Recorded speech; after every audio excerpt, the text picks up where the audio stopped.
Good morning, everyone. Happy Tuesday. It is July 22nd.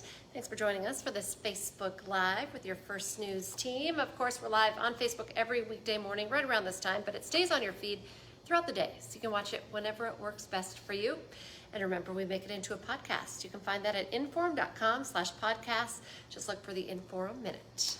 All right, this morning, some passing rain showers and mild storms through the area. Pretty good downpour through the metro around, I don't know, was it 4:30 or so? Yep, right about 4:30. Yeah. Ended up with around 1/3 of an inch at the airport and here at the station, closer to a 1/2 inch West Fargo into Horace. So a little bit of a discrepancy there depending on which end of town you are in.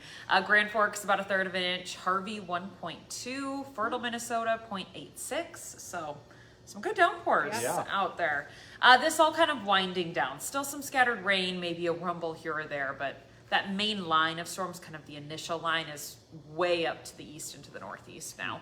We'll keep these thunder showers around through the morning, scattered about the region. Warm and muggy today, temperatures up into the 80s, dew points near 70. It's just that muggy, it's gonna storm type of you can feel. feel it. Yep. Yeah. For sure. It makes my hair go flat. It makes my son's hair go curly. So it just depends on what type of hair you have for the humidity level today. As we go throughout the afternoon, a pop-up storm is possible, mainly just warm and humid with a partly cloudy sky. Breeze turning around to the north, which will be a factor to tomorrow's forecast. Later this evening, models are all over the place, as they have been for the past 48-ish hours, but there's another chance of thunderstorms firing. I'd say 9-10 o'clock we'll start watching out for some of those, lasting into the overnight hours. That's the round that could become strong to severe.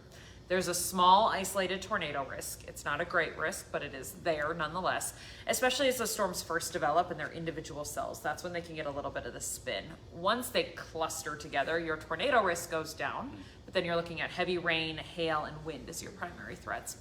So noisy again while you're trying to sleep tonight into tomorrow morning. Clears out by the morning hours, maybe hanging on to a shower here or there as you start the day. But then the main concern becomes the smoke. So our precip chance starts to go down for tomorrow, but smoke works its way in. That's that north wind pushing that stuff in. It'll be worse up to the north by tomorrow afternoon, a little bit thinner to the south, but air quality concerns will be back for tomorrow afternoon. A little bit cooler than tomorrow, and the humidity's a little less too. Temperatures will be in the 70s tomorrow. Thursday, Friday look quiet. We build in a little more heat, a little more humidity, and I add in another thunderstorm chance by Saturday. All right. It's a very July-like forecast. Lots of storm chances, heat, humidity, every once in a while. A lot of these are overnight situations, so if you can, park the car in the garage before you go to bed, just for best practice. Sure. Might as well, right? Good advice. That's all. Thanks, All guys. right, thanks, Lydia. Today, voters in Devil's Lake will decide whether to approve a sales tax increase. The proposed half-cent hike would help fund public safety services, including moving the police department into a new building. Polls are now open. They're open until 7 tonight at the Memorial Building. If it's approved, the sales tax increase will be permanent. Moorhead voters will be heading to the polls this fall. That's because the school board has approved a referendum to help stabilize the budget. There will be 2 questions on the ballot. If the proposal does not pass, the superintendent says more cuts will be needed to be made next year. The special election is going to be set for Tuesday, November 4th. Early voting starts on September 19th. North Dakota Governor Kelly Armstrong has requested a presidential disaster declaration for damage from those severe storms in late June. 19 counties are covered in the FEMA request, including Cass, Stutsman, and Barnes counties. A presidential declaration would make FEMA funds available to help cover the costs of cleanup, emergency operations, and repairs to infrastructure. All right, this afternoon, you might hear those tornado sirens going off in Fargo, but it is just a test. The city is moving equipment from one of the water towers that's being torn down, so that equipment is going to be put in a temporary spot. Before that test, the test will be at 1 o'clock this afternoon. All the sirens across Fargo will be going off as they do that. The city will then test them again once they put that stuff into a new permanent location, but that won't happen for a little while. Minnesota State Senator Nicole Mitchell will resign in less than 2 weeks. Her attorneys made the announcement just days after a jury found her guilty of burglary at her stepmother's home in Detroit Lakes. Mitchell plans to step down from the Senate by August 4th.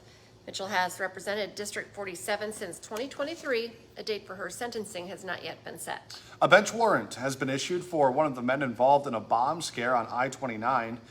Christopher Ringsrud Knowles was due in Grand Forks County Court on Monday. However, he did not show up because he's in the Clay County Jail on charges for a standoff in Moorhead. The judge revoked his bond, and they also issued that warrant. Meanwhile, the other man involved in that I-29 bomb incident, Gabriel Messmer, pleaded not guilty to possessing explosives. He's now out of jail on a $10,000 cash bond. Fargo officially has a new fire chief. Fire Chief Gary Lorenz was sworn in at this week's City Commission meeting. He has been the fire chief for Grand Forks since 2018, but before that, he spent 28 years with the Fargo Fire Department. Yeah, so he's back in his where you all started for. Yep. Hot Mic today with Don Izzo. You can watch it from 9 to 11. Newman Outdoor Field is a place to be tonight for the American Association All-Star Game. Chris Koss joins the show to preview tonight's festivities. Should be fun. Plus, Cheyenne has its first NDSU baseball commit. You can meet Hudson Dinger, who can actually throw the ball over 90 miles an hour. So that's pretty good, I'd say.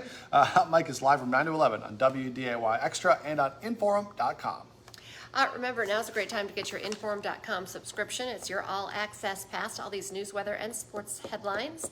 99 cents a month for your first 3 months. It's a great deal. Just go to Inforum.com/subscribe to check it out. Be sure to watch the newscast we have for you the rest of the day. Our next one's at 11, then 4, 5, 6, 9, and 10.